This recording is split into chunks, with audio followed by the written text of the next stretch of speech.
Buen día, ¿qué tal alumnos de cuarto medio B? Nuevamente les habla la profesora Paulina González y en esta sesión vamos a desarrollar el tema de los derechos humanos, que también está inserto dentro de la primera unidad y cuyo objetivo es reconocer los principales aspectos vinculados a los derechos humanos. Se han dado muchas definiciones sobre el concepto de derechos humanos y es posible encontrar diversas formas de referirse a ellos: derechos esenciales, fundamentales, civiles, políticos, etc. Según las Naciones Unidas, los derechos humanos pueden definirse como atributos inherentes a todos los seres humanos sin distinción alguna de nacionalidad, lugar de residencia, sexo, origen nacional o étnico, color, religión, lengua, género o cualquier otra condición. Por tanto, todos tenemos los mismos derechos humanos sin discriminación alguna. Y estos derechos están interrelacionados, son interdependientes e indivisibles. A su vez, se encuentran protegidos por determinados ordenamientos jurídicos y deben ser resguardados a través de las constituciones políticas de los distintos estados. Hay tratados internacionales sobre derechos humanos y existe también derecho internacional que se basa en ellos. Y este derecho internacional de derechos humanos es el que establece cuáles son las obligaciones que tienen los estados, es decir, los países, de tomar medidas respecto al tema con fin de respetar, de proteger y de asegurar los derechos humanos y las libertades fundamentales de los individuos y de los grupos. En este sentido, el artículo 1 y 2 del inciso primero de la Declaración Universal de los Derechos Humanos dispone lo siguiente: todos los seres humanos nacen libres e iguales en dignidad y derechos y dotados como están de razón y conciencia. Deben comportarse fraternalmente los unos con los otros. Toda persona tiene todos los derechos y libertades proclamados en esta declaración, sin distinción alguna de raza, color, sexo, idioma, religión, opinión política o de cualquier índole, origen nacional o social, posición económica, nacimiento o cualquier otra condición. Si bien es posible encontrar diversos antecedentes a lo largo de la historia relativos al surgimiento de los derechos humanos y su respeto, tanto en la antigüedad, la Edad Media, las polémicas relativas a los indígenas americanos, la Ilustración y la Revolución Francesa con la Declaración de Derechos del Hombre y el Ciudadano en 1789, sin embargo, los derechos humanos como idea cobran relevancia internacional al término de la Segunda Guerra Mundial, como una reacción ante los crímenes masivos que se cometieron durante su desarrollo. ¿Ya? Se necesitaba dejar en claro que ni aún la soberanía de los estados podía vulnerar ciertos valores y principios basados en la dignidad humana. Entonces había que dar un mensaje potente, una señal potente en defensa de los derechos humanos, de su promoción, de su respeto, de su garantía, y por tanto un mensaje contrario a quienes los pasaran a llevar de manera sistemática, como en el caso de los nazis en contra de los judíos en el contexto de la Segunda Guerra Mundial, ¿cierto? Por esto, los países que ganaron esa Segunda Guerra Mundial y firmaron la Declaración Universal de los Derechos Humanos en diciembre del año 1948, empezaron con este movimiento de reconocimiento explícito frente al tema. ¿Ya? No obstante, el primer documento de Declaración de Derechos Humanos de carácter general es anterior por casi 6 meses. Ya nos referimos a la Declaración Americana de los Derechos y Deberes del Hombre de junio de 1948. En síntesis, 3 años después que termina la Segunda Guerra Mundial, la guerra termina en 1945, es decir, en 1948, nace este instrumento que está vigente hasta el día de hoy, que es la Declaración Universal de los Derechos Humanos, y que en su preámbulo, es decir, en la introducción de este instrumento, establece cuál es la finalidad del mismo. Procedo a leerlo junto a ustedes. Considerando que la libertad, la justicia y la paz en el mundo tienen por base el reconocimiento de la dignidad intrínseca y de los derechos iguales e inalienables de todos los miembros de la familia humana, considerando que los pueblos de las Naciones Unidas han reafirmado en la Carta su fe en los derechos fundamentales del hombre, en la dignidad y el valor de la persona humana y en la igualdad de derechos de hombres y mujeres y se han declarado resueltos a promover el progreso social y a elevar el nivel de vida dentro de un concepto más amplio de libertad. Siguiendo un poco con el tema de la evolución de los derechos humanos, estos han salido a la luz, han nacido, digamos, a la sociedad en 3 momentos distintos. Por eso que se les denomina generaciones de derechos humanos y son 3.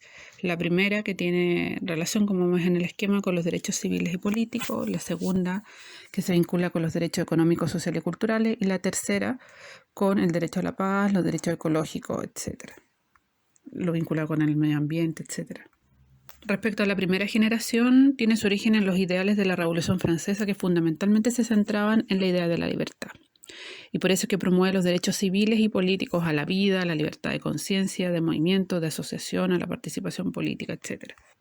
La segunda generación tiene su origen en revueltas socialistas y se centra en el concepto de la igualdad. Por tanto, promueve los derechos económicos, sociales y culturales, el derecho a la cultura, a la educación, a la libertad de conciencia, a la sanidad, al trabajo, etc.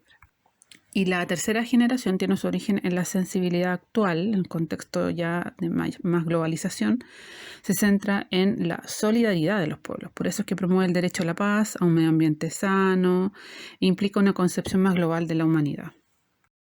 Además de ordenar o establecer una clasificación de los derechos humanos en base a la generación de estos, en primera, segunda y tercera generación, les presento acá otra clasificación, ¿ya? Debido a que, si bien es cierto, nuestros derechos como persona conforman un todo integral, relacionándose y complementándose unos con otros, para su mejor comprensión y estudio, se han clasificado según la materia que abordan, como también conforme a la visión de los investigadores que han realizado esta misma clasificación. Entonces les presento acá la clasificación de acuerdo a 2 grandes criterios o macrocriterios que serían los derechos individuales, que evidentemente están referidos a las personas, y los derechos colectivos, que implican la totalidad, se refieren a los pueblos, ¿ya?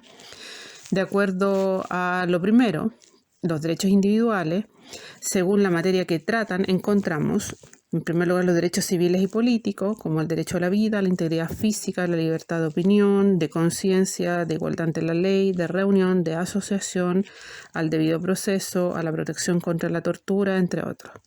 Luego tenemos los derechos económicos y sociales y culturales, el derecho a la propiedad, al trabajo digno y libre, a la salud, a la seguridad social, a la educación, a sindicarse libremente, a la vivienda, al matrimonio, a la alimentación, entre otros. Respecto a los otros, a los derechos colectivos referidos a los pueblos, tenemos en primer lugar el derecho a la paz. Y acá la Declaración de Naciones Unidas sobre el Derecho de los Pueblos a la Paz data de 1984 y proclama solemnemente que los pueblos de nuestro planeta tienen el derecho sagrado a la paz. En segundo lugar, el derecho al desarrollo. La misma Declaración de las Naciones Unidas sobre el Derecho al Desarrollo del año 1986 proclamó por primera vez este derecho inalienable por el cual todo ser humano y todos los pueblos están facultados para participar en un desarrollo económico, social y cultural y político en el que puedan realizarse plenamente todos los derechos humanos y libertades. Y en tercer y último lugar, el derecho a la no contaminación del medio ambiente, la Declaración de Río de Janeiro sobre el medio ambiente y el desarrollo, producto de la Conferencia de las Naciones Unidas del mismo nombre y que data del año 1992, señala que los seres humanos constituyen el centro de las preocupaciones relacionadas con el desarrollo sostenible o sustentable y tienen derecho a una vida saludable y productiva en armonía. Ahora bien, vamos a establecer las principales características de los derechos humanos, las cuales son las siguientes. En primer lugar, son inherentes o innatos al ser humano. Esto significa que todas las personas las poseen y que se generan de la misma naturaleza o condición humana y que derivan de la idea de dignidad humana. En segundo lugar, son universales, es decir, se extienden a todo el género humano, cualquiera sea su condición histórica, geográfica, etnia, sexo, edad, género, creencia religiosa, política, situación en la sociedad o circunstancias de nacimiento. En tercer lugar, son inalienables. Esto significa que las personas no pueden ser despojados de ellos y no pueden ser enajenados pues son parte consustancial de la propia naturaleza humana. En cuarto lugar, son inviolables. No se pueden, o mejor dicho, no se deben transgredir o quebrantar, y en caso de ser así, el ciudadano víctima puede exigir una reparación o compensación por el daño causado a través de los tribunales de justicia. Y en quinto lugar, son imprescriptibles, es decir, no caducan ni se pierden por el transcurso del tiempo, o sea, son a perpetuidad, no tienen fecha de vencimiento. La promoción de la democracia y de los derechos humanos es un tema importante en la agenda exterior del Estado chileno, especialmente luego de la experiencia traumática de gobiernos autoritarios que han violado sistemáticamente los derechos humanos en nuestro país hace no muy poco tiempo.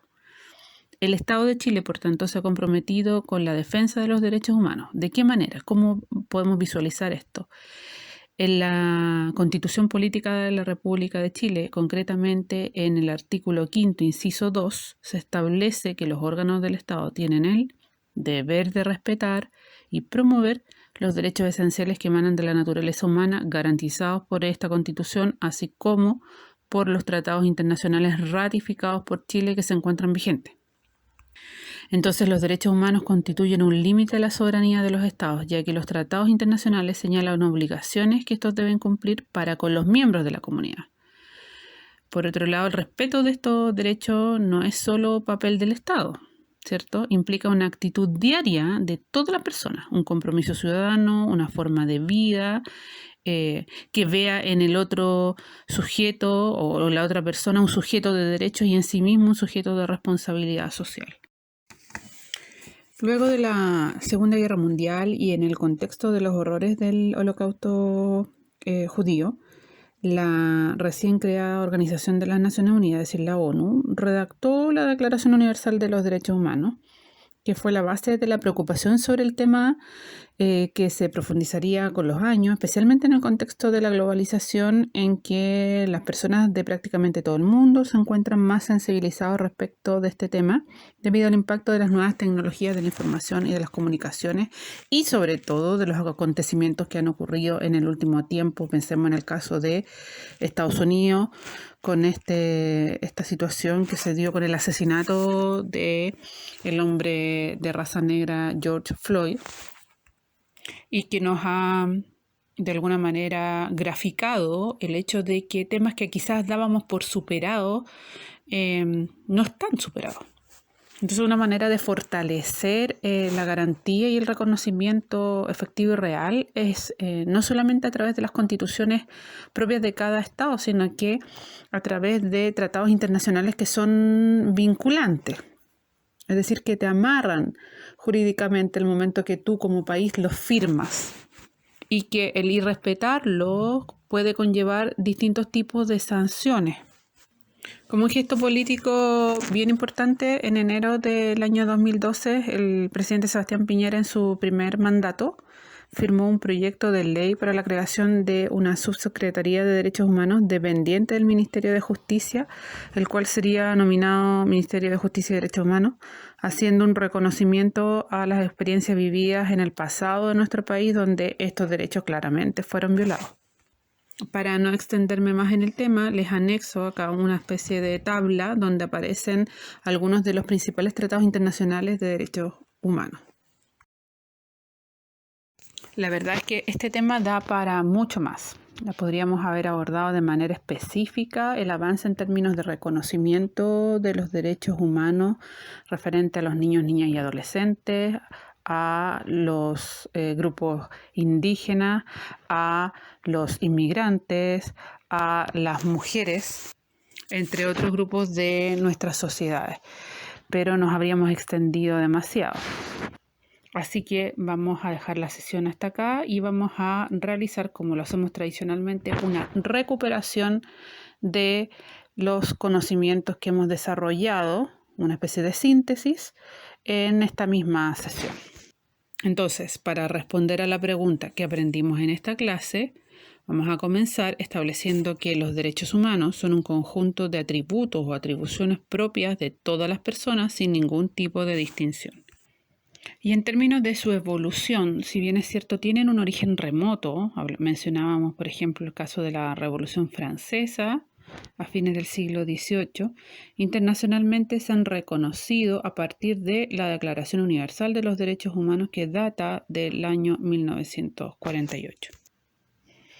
Han surgido y han dado a la luz a través de 3 generaciones distintas que también dan luces respecto a los contextos de las sociedades en las cuales han ido apareciendo estas ideas, ¿cierto?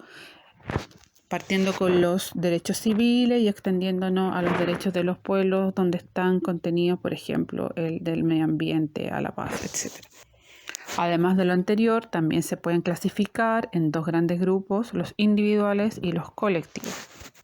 En términos de las características, establecemos 5 principales que son inherentes o propios al ser humano, que son universales, inalienables, inviolables e imprescriptibles.